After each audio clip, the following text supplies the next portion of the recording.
Hola, buenas noches ya. Estamos con Moisés Naim, que ha venido hoy a mantener una conversación en el Real Instituto Elcano, miembro de nuestro Consejo Científico, escritor y Distinguished Fellow del Carnegie Endowment. Mi primera pregunta, indefectiblemente, tiene que ver con Venezuela. De todas las cosas que te han sorprendido, Moisés, sobre lo que ha ido pasando estos últimos años en Venezuela, ¿cuál de ellas es la que te ha causado mayor sorpresa? Venezuela no deja de sorprendernos, un país que tiene las reservas de petróleo más grandes del planeta y que está hoy en día de los países más pobres de América Latina. Un país que tenía una democracia vibrante por muchos años, defectuosa, pero que funcionaba, se ha convertido en una dictadura sanguinaria. En fin, una larga lista de sorpresas constantes. Una de las sorpresas que me lleva a otra es la indolencia del gobierno, la insensibilidad del gobierno de Nicolás Maduro al sufrimiento de los venezolanos. No tienen respuesta, no las buscan, uno no encuentra, no ve energía, desesperación que debería haber en un gobierno que no deje que sus niños mueran en los hospitales de niños, que la gente tenga que comer de la basura en las calles. El gobierno no tiene respuesta a nada de eso, no tiene forma de enfrentarlo. Entonces uno se pregunta, ¿por qué? ¿Por qué un gobierno puede ser tan insensible?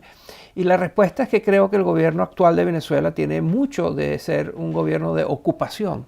Hay una potencia extranjera que tiene una enorme influencia en Venezuela y esa es Cuba. Y entonces para mí la mayor sorpresa del caso venezolano es lo mucho que ha tardado la comunidad internacional o los mismos venezolanos, incluyendo los analistas, los políticos, los que investigan la situación, cuánto nos hemos tardado todos en reconocer la importancia que tiene Cuba y cómo este país, una isla del Caribe en bancarrota, tanto ideológica como financiera, logra tener esta ascendencia en un país mucho más grande. Y cómo, en efecto, esta es una ocupación y cómo el mundo ha tardado tanto en darse cuenta de esto. Permíteme una siguiente pregunta que tiene que ver con la comunidad internacional en relación con Venezuela. Sobre todo sobre la Unión Europea. Me gustaría que me digas, ¿crees que la Unión Europea ha hecho suficiente? ¿Podría ir más lejos? ¿Cómo ves digamos, el posicionamiento de la Unión Europea como institución, más que sus Estados miembros, en la crisis venezolana? La Unión Europea ha jugado un rol importantísimo, ha tenido una solidaridad importante, pero también ha actuado con las características que tiene siempre la Unión Europea, es decir, gobiernos fragmentados, en el sentido de que diferentes gobiernos piensan diferente sobre las cosas, una importante burocracia diplomática que tiene cierta autonomía, y bueno, y una cierta ambivalencia con respecto a qué posiciones tomar. Hemos visto cómo, por ejemplo, muchos jefes de Estado europeos han sido clarísimos en condenar al gobierno de Nicolás Maduro y declararlo ilegítimo y reconocer al de Juan Guaidó como el gobierno legítimo de Venezuela. Pero mientras los jefes de Estado tienen esa actitud clara, directa, solidaria, la burocracia de Bruselas, simbolizada por la señora Mogherini, ha tenido que jugar un papel mucho más menos claro. Y eso creo que no es solo con Venezuela, sino que hay un patrón recurrente en ese sentido.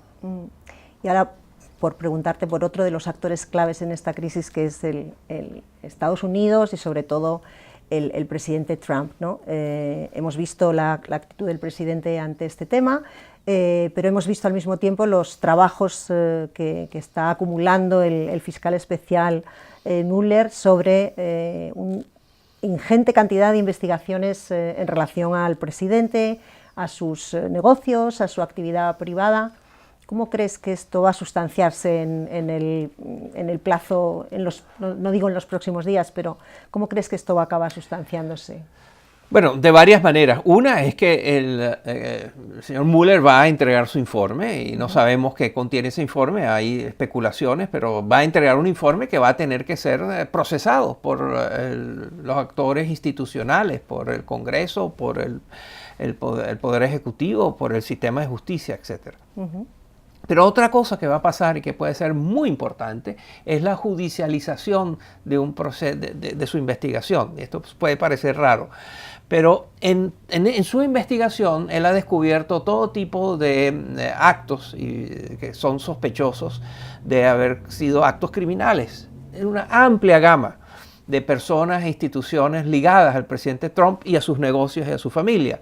Entonces, de allí van a salir todo tipo de evidencias que van a obligar al sistema judicial, que es independiente del sistema ejecutivo, de donde está operando, que fue quien nombró al señor Mueller.